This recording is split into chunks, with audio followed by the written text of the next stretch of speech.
The sky's so far away tonight, but I can't lose this war, get a pride of a falling night. Thought that I was fit to fight for us to be. You gave me life for loving me. Tell me, where did we go so wrong?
The sky's so far, but I can't lose this.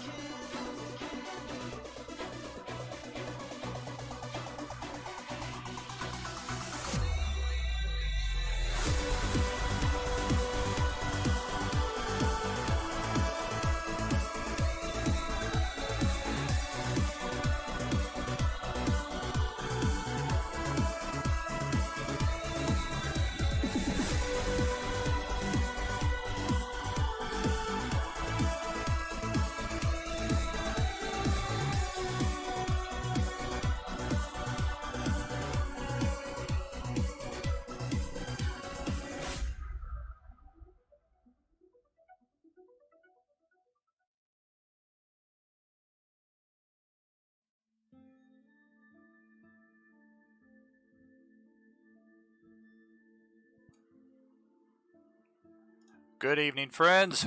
Welcome back to another episode. Good evening, friends. Welcome back to another episode. Good evening, friends. Welcome back.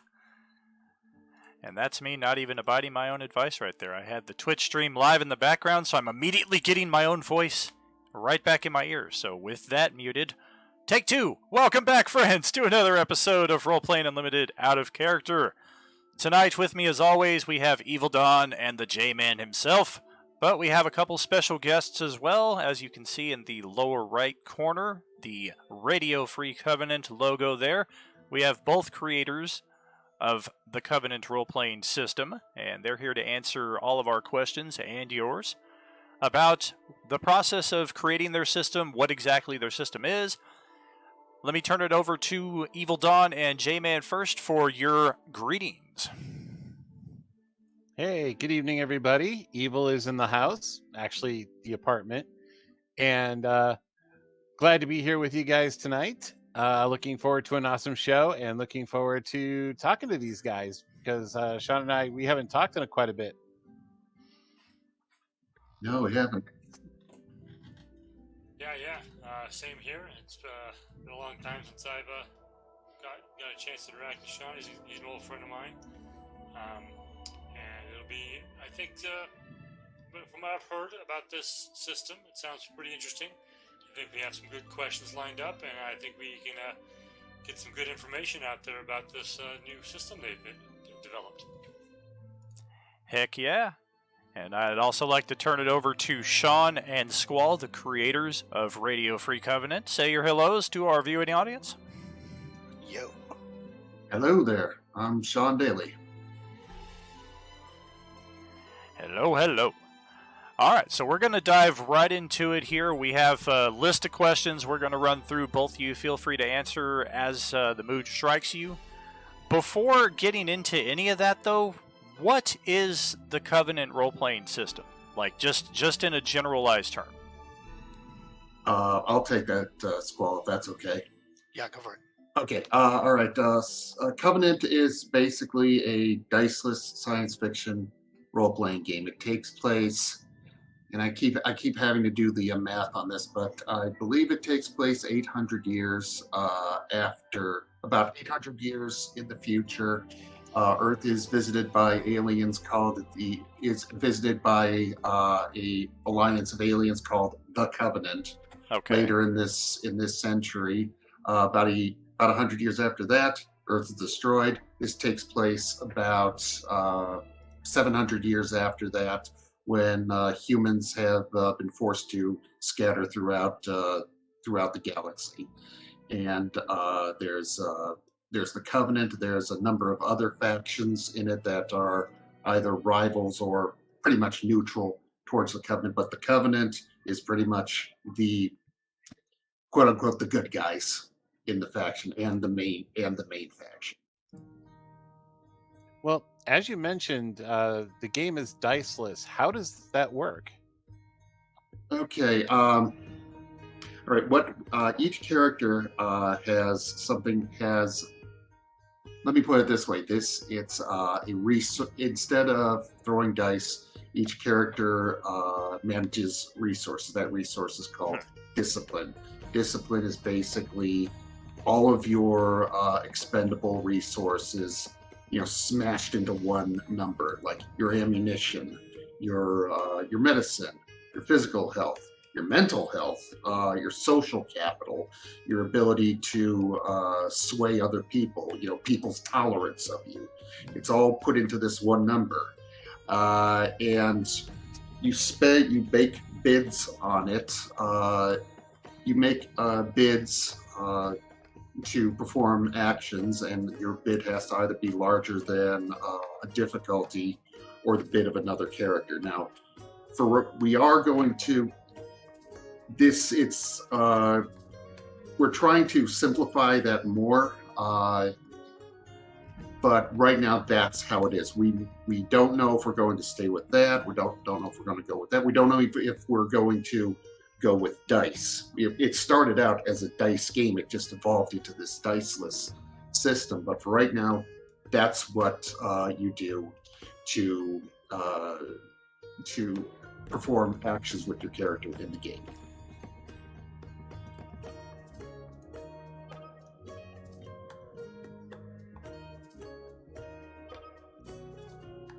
Now, why is it that you chose to make a system that has no dice? That's kind of almost the opposite of any system that I've ever played, so it's definitely treading new ground from my perspective. There have been a couple of other diceless ones. One that whenever people say diceless RPG is a game called Amber, which is based on the Chronicles of Amber.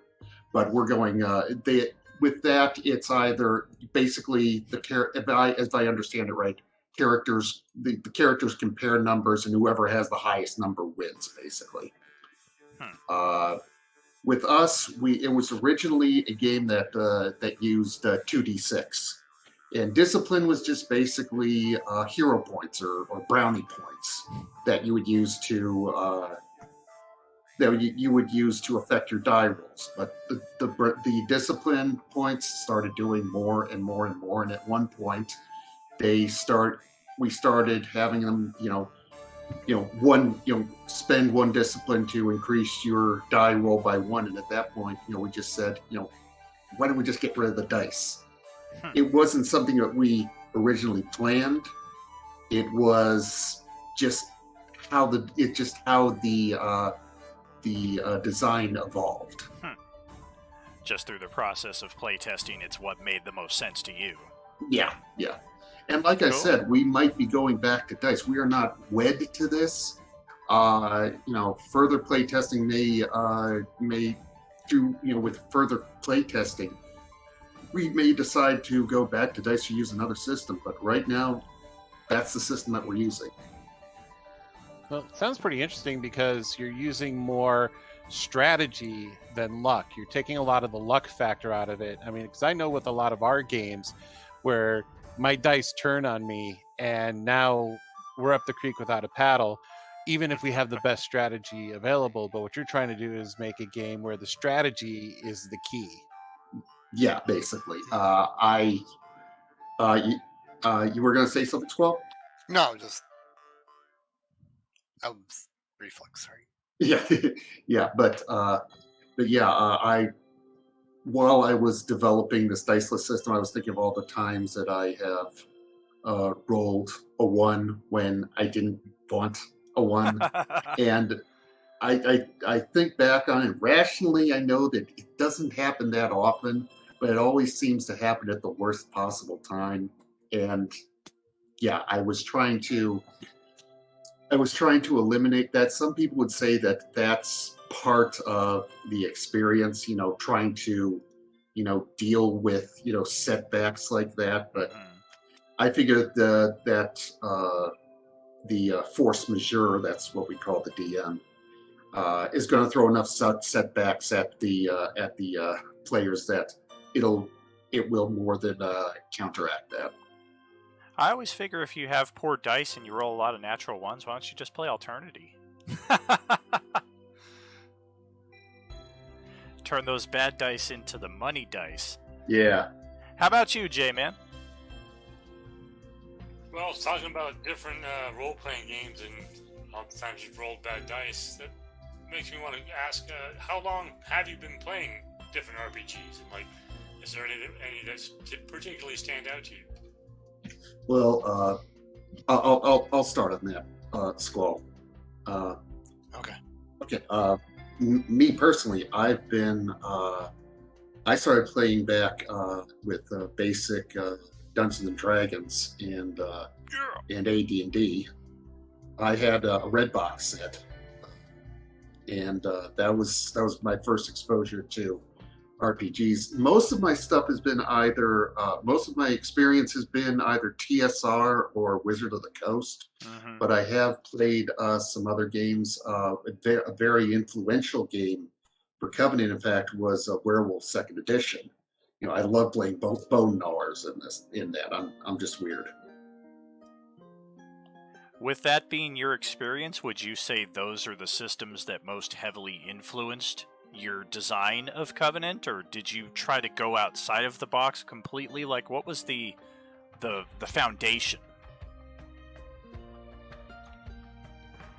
Well, I know for me that the thing that really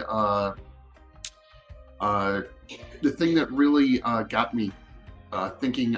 I made another. Let me do it this way. I made another role-playing game back during the D20 era, and it was a D20 game. I tried to do a lot of stuff with feats in that you really shouldn't, and it never really went anywhere. But when 4th edition came around, I wasn't a big fan of that, but I did like how the powers in that were recharged at set points. You had your dailies, you had your encounters, you had your per round, you had your utilities, and they had a very set set recharge time, and that's something that I brought into Covenant. And the thing that really inspired me to create Covenant is the advantage-disadvantage system in 5th edition, which I think is a genius mechanic. Absolutely. And I basically, that's in Covenant too. If you have advantages and disadvantages. I haven't kept the name, but an advantage is anything that helps you make a bid. A disadvantage is anything that doesn't help you make a bid. It doesn't care what it is. It doesn't care how big it is. It either gives you a advantage or a disadvantage. If you have more advantages than disadvantages, the cost to increase your bid is halved. Spend 1 discipline to increase your bid by 2.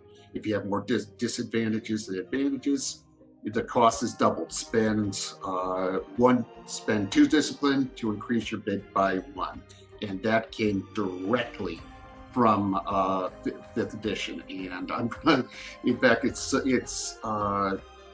I'm hoping that I don't have to pay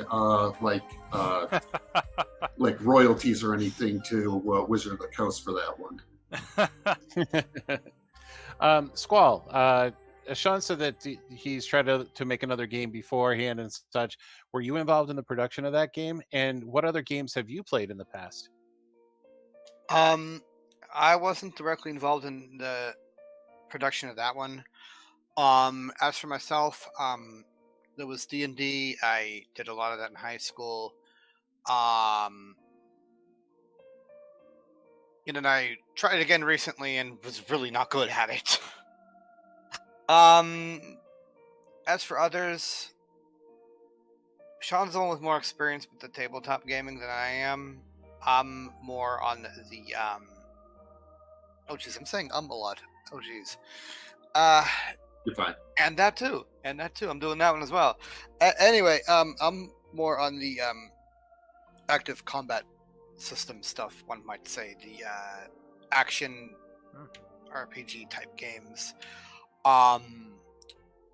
One could reference Phantasy Star series in that regard, especially the online universe and online 2 games. They're a lot less D&D like than so a lot of the traditional MMOs are very, you have certain ways you do things and they play out a certain specific way, and they're usually inspired by D&D. It's like they're almost like their own D&D campaigns that were turned into world settings. Whereas the Phantasy Star series never really came across like that. It was always kind of its own thing, and very much a sci-fi thing. Traditional fantasy settings never really grabbed me as much as sci-fi anyway. And with the Phantasy Star series, the especially the online entries, they play a little more like how Covenant's combat would play out, quite frankly, which is where some of the ideas for, well, the inspiration at least, came from, as far as my recommendations were from experiences there and things that could be done to avoid problems that crop up there, things like that. Oh, very cool. Yeah, the game that I developed, that was called Witch Gun. That was before I even met you, Squall. But one of the playable species in that, the Corruptum, you might remember them from the game, like one game. Yeah, I brought them over from that game into Covenant. In fact, I even have even an event far back in the several hundred years back in the game's history where there's a portal that opens between that universe and this one, and some of them come through. Oh, nice. So yeah, but yeah, they're there. They most of them can't do magic like they did in most of them in that game could do magic. We're trying to stay away from magic in this one, although that might change in the future. Hint, hint. Well, I mean, that also speaks to the adaptability of role-playing games, especially nowadays, where, you can go into one direction and all of a sudden out pops, a whole new scenario or things like that. Yeah, I actually asked you guys on Roll20 once what you think the difference is between a computer game and a role-playing game, and I think it was John Murtaugh who actually gave me this really good answer. In a role-playing game, if you come up to a rope ladder, you're being chased, you can cast a fireball at the ropes and make the go across the bridge, and you cast fireball at the ropes, and it'll collapse into the ravine, and you'll stop the guys from chasing you. In a computer game, you can't do that unless the developer actually programmed that rope to burn. When you cast a fire spell at it, and it's that adaptability that you were talking about, Don. That really attracts me.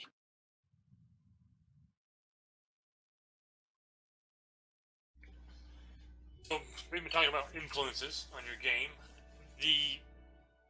So you said Earth was destroyed. So is there a primary world that your game focuses on, or is it kind of scattered all around the galaxy? And if there is a primary world, what was the influence for that world? Well, it mostly takes place in the Sagittarius arm of our galaxy. And Orion arm. Orion arm, yes, sorry. Aw, you took it away though from some me. characters do come from the Sagittarius arm. I'm sorry. I got thank all you. excited as a Sagittarius, and then you just yanked it right away from me. I was all, oh. Well, if you like honey badgers, there's a species from the Sagittarius arm. Yeah.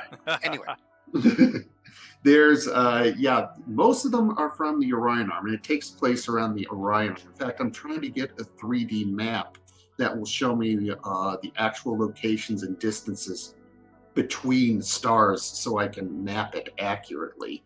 It, surprisingly enough, something like that really doesn't exist, or unless, or it doesn't exist, if you're not like a astronomer who belongs to a planetarium or something like that. Right. But anyway, but yeah, it doesn't really focus on any particular world. The Covenant, the Covenant was started by a sapient species called the Kalair, which are basically look like dragon guys, but they're not reptilian. They're actually warm-blooded, and their planet is called Kadel, their home world. So I guess that would be the home world of the Covenant. And then there's another species called the Thakak. They have 8 arms, and they're very good melee fighters, and they're on a planet called Slice of Heaven. Slice of Heaven was supposed to be in a comic book that I keep telling myself I'm gonna write someday, but I've got most of that. That is probably the most plotted out and world built planet in the entire game, but it really doesn't focus on any one world. In fact, most of the games are going to happen on, like frontier worlds where, the domains can, where one domain's influence isn't as strong, so the other domains and the various slavers and pirates that run around can actually influence the PCs more. Very interesting. So like a typical, if it were a fantasy setting, the adventuring town that's out in the wilderness that has to deal with monsters. In this case, it's worlds that are out on the edge of the colonized space or whatever.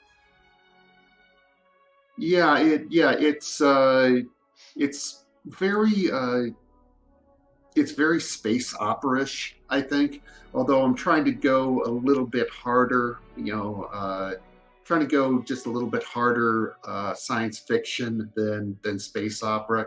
Spaceships can't go faster than the speed of light, except if they go to specific, stargates in space. We call them portals. We don't call them stargates.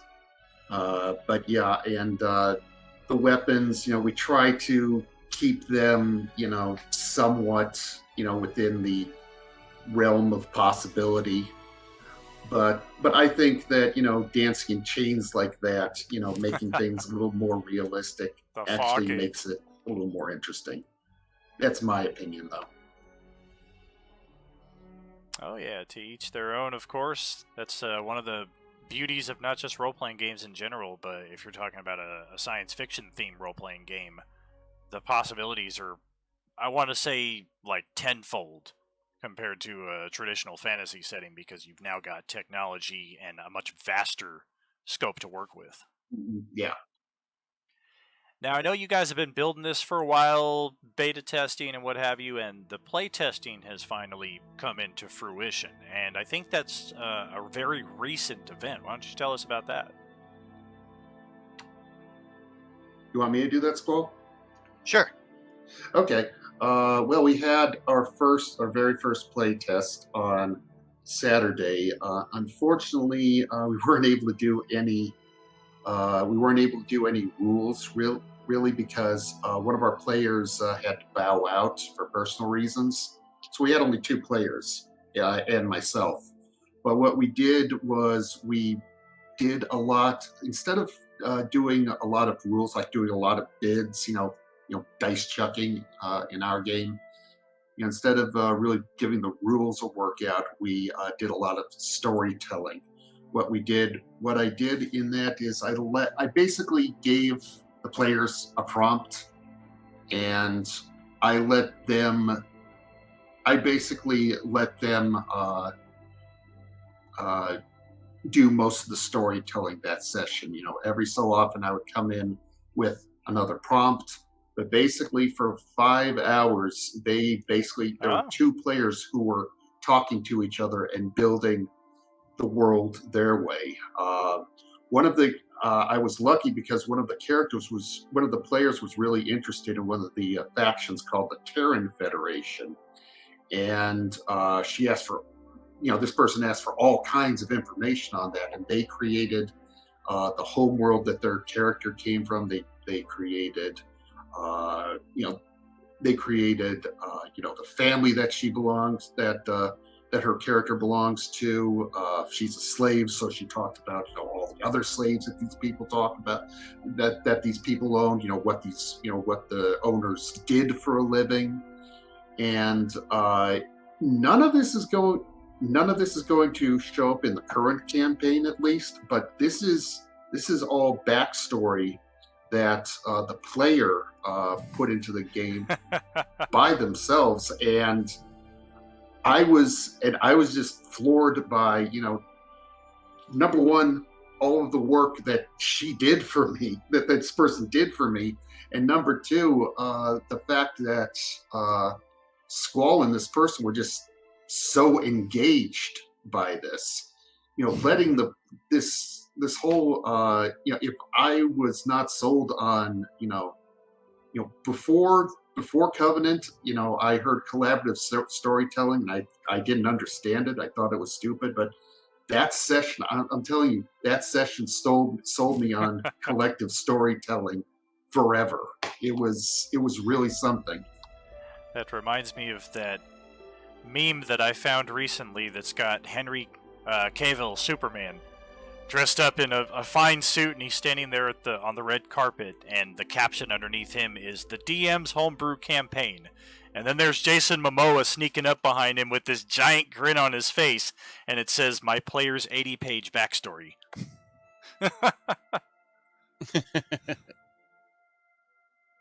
I'll tell it was it was really something. How did you like that, Squall? You were one of the players. Oh, that was awesome. It's been a long time since I got to do anything like that, and that was yes. Well, And go ahead, Sean. Yeah, and we're going to. I don't know if we can bottle that and put that into the finished game, but if we can, we're going to encourage, force majeures and players to do exactly what we did during that game, because that was awesome. Nice. Yes.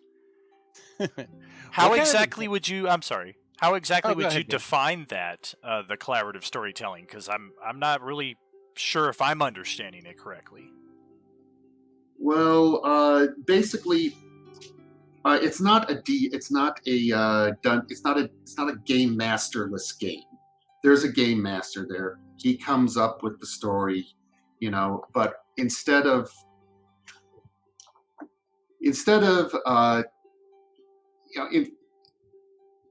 I guess the best way to say it is the DM, loosens the reins on the game, and whenever possible, lets the players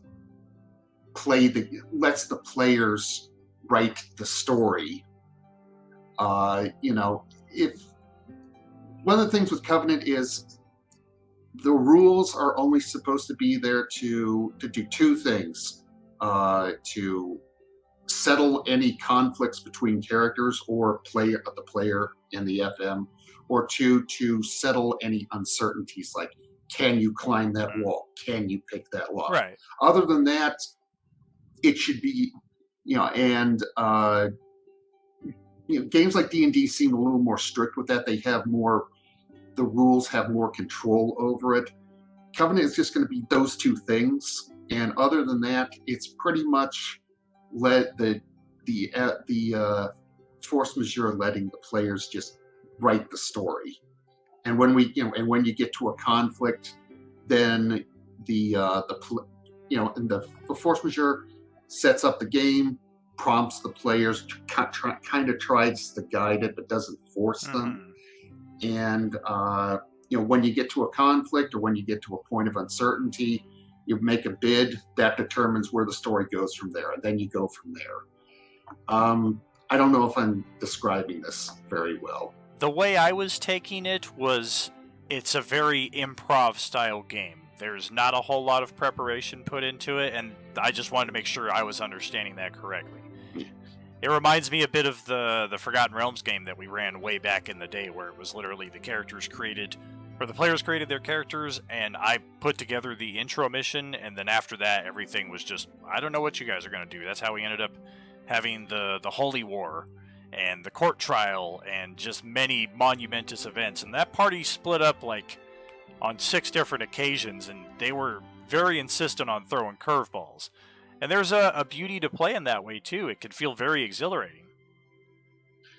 It's not so much completely improv, but it is a lot of improv. And to get that plane in the air, I think the players, it might be improv, but you have to do a lot of prep work. You really have to have a backstory. You really have to be invested in your character, and to invest in the character, you have to know the setting. You have to know.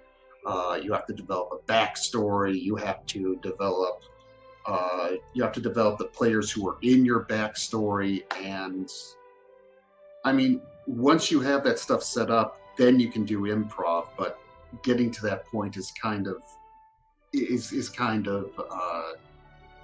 there's a lot of work. It can be. Yeah. Yeah, and also sounds like it has a lot of flexibility. Like if the dungeon, in Dungeons and Dragons, has the artifact that is required to finish the mission behind a locked door, but nobody could pick that lock, you're stuck. Yeah. Whereas in a game like what you're describing, where it's more storytelling, whereas, okay, if we can't pick that lock, there's always another way around to be able to complete this adventure. Yeah.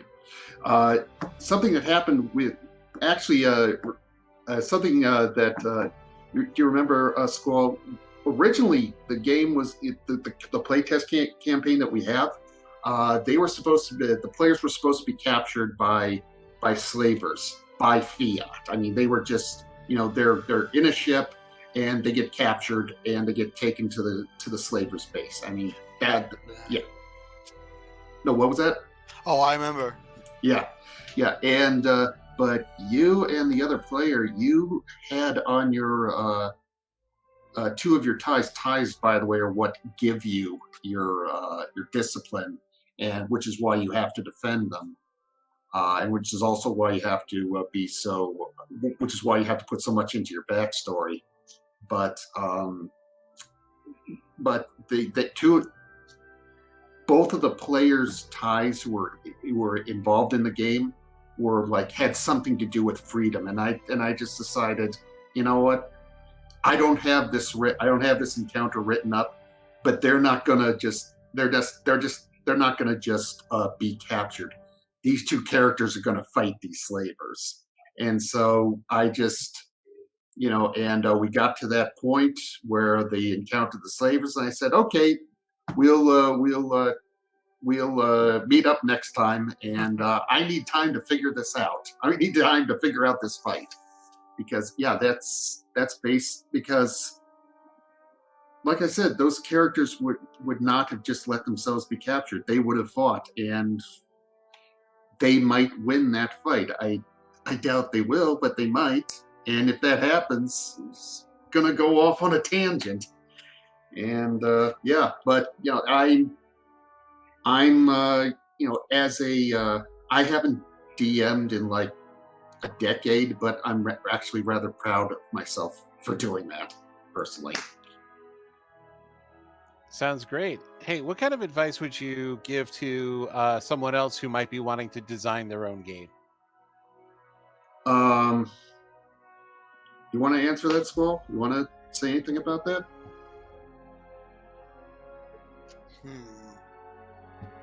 Well, for one thing, don't be afraid to think of ideas that don't follow the usual pattern.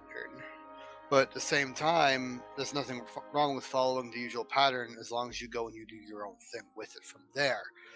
If you're going to go the usual way, use it as a base to build from. Don't rely on as the only thing. Otherwise, you'll end up with a D&D clone, basically. Yeah, we are using we're actually using a lot of mechanics that were inspired by video games. A lot of the stuff you introduced me to the Final Fantasy Online games. Fantasy Star. Fantasy Star Online games. Oh no, that was. Oh no, that was a bad idea. Yes. Yeah. Sacrilege. But yeah, we're going to be using a lot of mechanics that we got from that and other games that Squall introduced me to. Ooh, very nice. Are you seeing this, Squall? Oh, Final Fantasy. You'll see it when it Yeah, since it came up and I have a Squall action figure right here above my head, I was like, well, I'll just present that for inspection. Oh, I gotta see this. Gunblade and all. Was this the initial Square Enix Play Arts, or is this the Play Arts Kai version? Oh, this is the originals from 99, 98. Oh, shit, that one. Nice. Yeah, buddy. My advice to any game developers is the same advice I would have for writers. Be in love with what you're going to be doing, because you're going to be working on it and you're going to be staring at it for a long time. Developing a game takes above all patience, and you're gonna have to play test it, you're gonna have to edit it, you're gonna have to play test it, you're gonna have to write it, you're gonna have to edit it, then you have to play test it and write it and edit, play test, write, edit, play test, write, edit, until it's right. And that it's been taking years for this, and if I did not absolutely love and believe in this game, I would have given it up long ago. And then even with all of that attention to detail of the revising and the editing and the retesting, the first person that gets that book in their hands is immediately going to send you an email like, hey, I found something in this chapter that doesn't make sense, and you immediately start writing the errata. Should I tell them about this? Oh, sure, go ahead. We had that happen with the index, with the table of contents. Oh, man. The table of contents. The table of contents. Oh, yeah. If this is the incident I'm thinking of, one of our playtesters decided that they didn't want to play. One of our playtesters decided that they didn't want to play the game because they couldn't figure out how to play the game by just reading the table of contents. Not to make a character using the table of contents to get the information only. Yeah.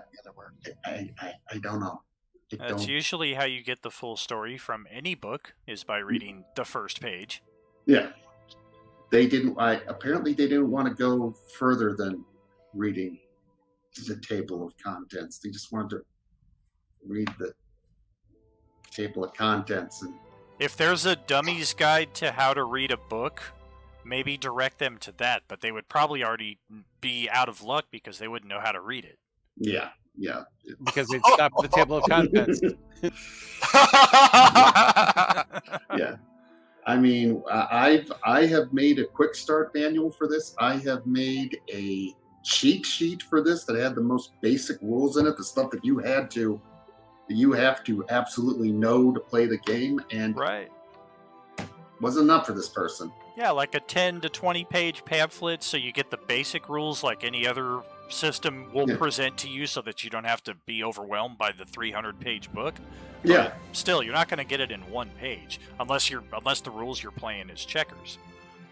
Yeah, I don't know. I once they said that, I just said, they decided, they said they can't play the game. I'm like, okay, fine. I'm not, normally I'd try to persuade you otherwise, but fairly well. Now, you've got a diceless game here. Have you ever played, or did you consider using a regular deck of cards as a substitute for dice? And did that ever enter the playtesting process? I have considered it.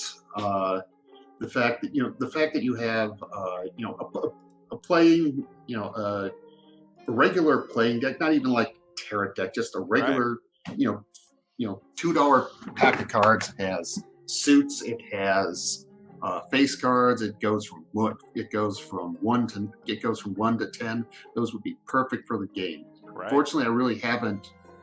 I had some thoughts on mechanics to use those, but unfortunately, I never used those.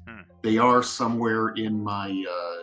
They are somewhere on my hard drive, though, and if this system doesn't work, I might just bring that up, because the thing with this game is we want the equipment to be simple. The original game was used 2 dice because most people have 2d6 in their. You would hope so. Most people have a Monopoly set. They can get it from that. And most people have a deck of cards. Right. And most people have paper and pencil, for a diceless game. So it's a pretty foreign concept to me, but I ask because it's a system that I only just stumbled across in reading through the All Flesh Must Be Eaten mechanics, because we're coming back to our zombie apocalypse game next week. And one of the optional rules they use is a deck of cards, but it's not that everybody has access to the whole deck. It's at the start of the game, each player draws X amount of cards, and based on their value, they can see what's good, what's bad, and when they're presented with an obstacle in game, if it's something they really are invested in and they really want to get through it, they put down their highest card, knowing that there might be other stuff that comes up throughout the course of the game that they've now blown their biggest result on.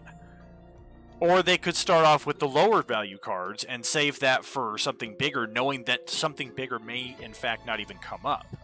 So I thought it was a pretty ingenious system using the bare mechanics. And I was just wondering if that was something that had come into your system, because it just seems like it might be very fitting. it's actually something I've come across in a couple of games. There's a Japanese TTRPG called, I think, Tokyo Nova or something like that, but it uses a system like that. And there was another one that was reviewed on the System Mastery podcast that also used playing cards. But yeah, it would probably use something like that. You get a hand of cards like a poker hand, right? And you slap down, you slap down a card, and if it's something that you really want to accomplish, you slap down, your highest card, and somehow the suits have something to do with it. Like, the hearts could be your willpower, and the spade could be violence or something like that. That's how they did in that Japanese game. But yeah. It sounds actually kind of similar to your bid system in some ways. I mean, the bid system, obviously, you have a certain number of points that you decide what to bid. It's not a random card draw, but it could be a way to physically represent that in some cases. Yeah, that's true. And like I said, it also does introduce a element of randomness. One of the complaints that I've gotten about this system actually is that it's too deterministic. It's not random enough. And so if this doesn't work, I might just go to cards. We might just go to cards. Yeah, my exposure is very minimal, I want to say, as far as RPGs, because I started like you with D&D Redbox, and I've played every edition of D&D, even the .5s and the what have yous. And then aside from that, I would say Palladium. And it's all very dice-based. It's just a matter of whether you're using a D20 or a percentile. It wasn't until the most recent Star Wars system came out that I actually finally experienced something different. I was like, dice with symbols instead of numbers, and the symbols can kind of offset each other and give different bonuses. So it's still pretty remarkable to me just to see how creative people can be with creating their random mechanics. Yeah, I think that personally, I think that the dice system in the new Star Wars game is absolutely genius. I mean, you take basically you roll your check and your opponent's check at the same time, and you Exactly. you just wrap up everything in one die roll. I love that. The only thing I don't like about it is that it's a proprietary dice. And if you lose one of those dice, you got to go out and buy a whole new dice pack, which is something I'm trying to avoid with my game. But still, Fantasy Flight really has a really good dice system. Oh yeah, I love that system. It's pure brilliance, like you were saying, as far as the dice mechanics are concerned, and it's just leaps and bounds above anything I ever expected to find in a role-playing system. So you've been talking about a lot of stuff that you've been, like, you're not using yet, the card system kind of on hold in the back. Anything other, like, big things, maybe, that were on the cutting room floor for this game? Cutting room floor. Let's see here.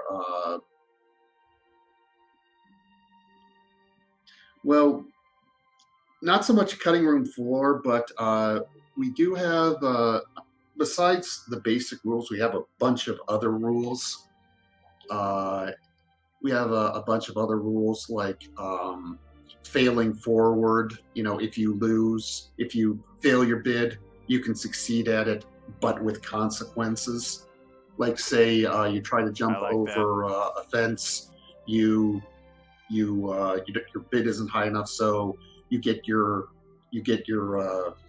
cut yourself on it, and you have a bleeding wound, or you set off an alarm, but you do get over. You just have to deal with that consequence now. Stuff like that, but we thought that might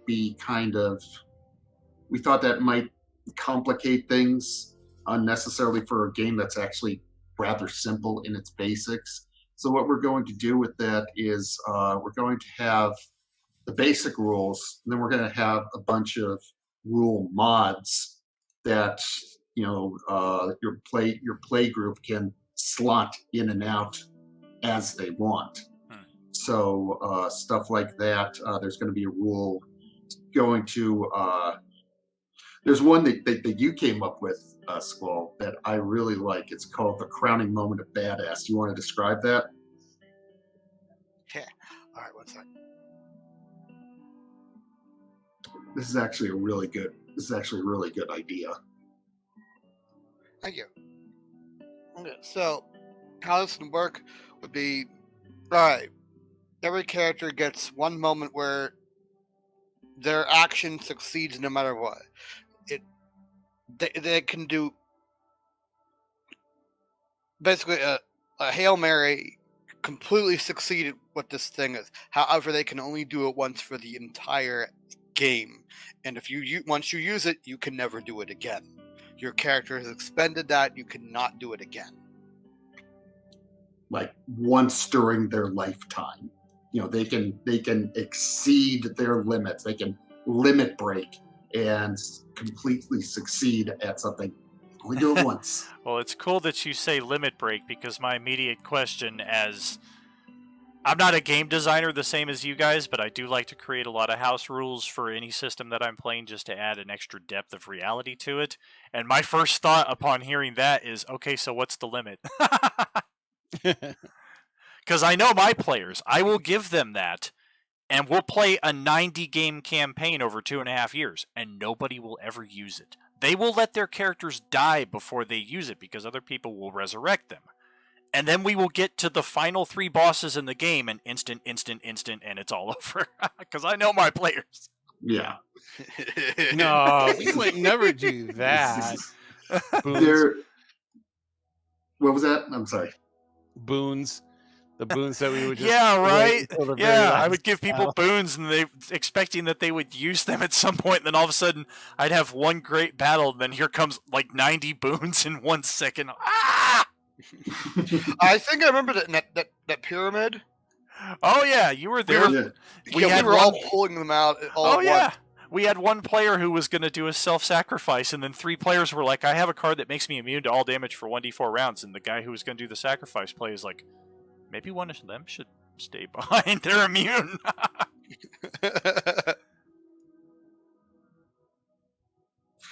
But yeah, there might be some limits on that. Subject to the force majeures. But in this case, it's more collaborative. There's less. We're trying to get rid of the hostile DM in this, and so hopefully the players won't want to ruin the game, and the force majeure will be willing to accommodate the players to a certain point. Right. The middle ground that I came up with on the boon expenditures, especially some of them that were kind of in the insta-kill category, was the legendary action subtype. If the monster has a legendary action, it's immune to these once-in-a-while boons. But if you find a particularly dangerous mind flayer, or even a young adult dragon or anything in that category, then those are all fair game. No, and that's reasonable. That's a reasonable limitation. You don't want to,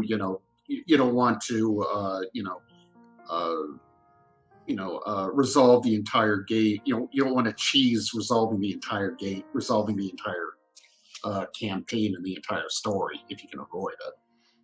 Right. If you have a safety net like a boon or something like that versus like goblins, I mean, it really wouldn't be that heroic if your 10th level fighter got killed because of a lucky shot of a first level goblin, when you have this epic story waiting for them. So by having that little safety net to protect them till they get to that epic battle, and then where all the danger comes out, that's where it becomes more exciting. Right. So that's pretty cool that you've got a bunch of different like optional or advanced rules that you're not quite including, but yeah, you are. That's pretty cool. I like that. Little sidebars or whatnot in the book. Yeah, it's an idea I've had for a while, and it kind of came out of Dungeons and Dragons. I'd see a bunch of rules in there that the game would be a lot better if they weren't mandatory, if they were just kind of slotted in at the start of the story when when they made sense to the story, and they could be taken out when they didn't. But for sure, yeah, things like encumbrance and what have you. Yeah, I mean, with stuff like encumbrance, we really don't do encumbrance in your games, and that's a perfect yeah, it's rare. It's few and far between, because usually by the time the characters have acquired enough stuff to where it would be an issue, they've got bags of holding. Yeah, and I mean, that just formalizes something that role playing players, RPG players have done since the original Dungeons and Dragons. Oh yeah, and it goes back to what Don was talking about with, in a word, adaptability. That's the greatest thing of these tabletop RPGs. And they all have a system of mechanics to kind of make the adaptability feasible for a multitude of perspectives, so it doesn't just become kindergartners going, I shot you first, no you didn't, I did, whoever shouts the loudest wins the match. But there's still that adaptability for whatever this can think of, we can probably make happen in this story. Assuming your character has the right motivation, the right skill set, the right randomness on their side, anything is feasible. Yeah, I mean, you're getting into kind of the philosophy of it is really fascinating. I never really thought of this stuff before I became a game designer, but it really enriches uh, RPGs when you are a game designer. You start to see the strings, you start to see the wheels Right. spinning behind the scenes. I'm sure you feel similar as I do in that respect about just stories in general as well. Having written your own stories in progress, I feel the same way. So that's sometimes why I get a little defensive when people are so quick to criticize movies. I'm like, you don't know everything that went into putting that together. Even if there's this one part you didn't like, what about the rest of it that you did? Let's talk about that. Yeah, like that whole Boba Fett thing, you know. Well, his backpack had jets until it didn't.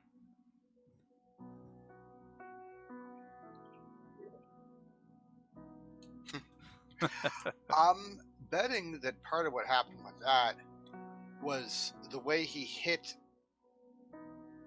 kind of shorted it out, but then he managed to get it started up again while he was in there and got back out. Right?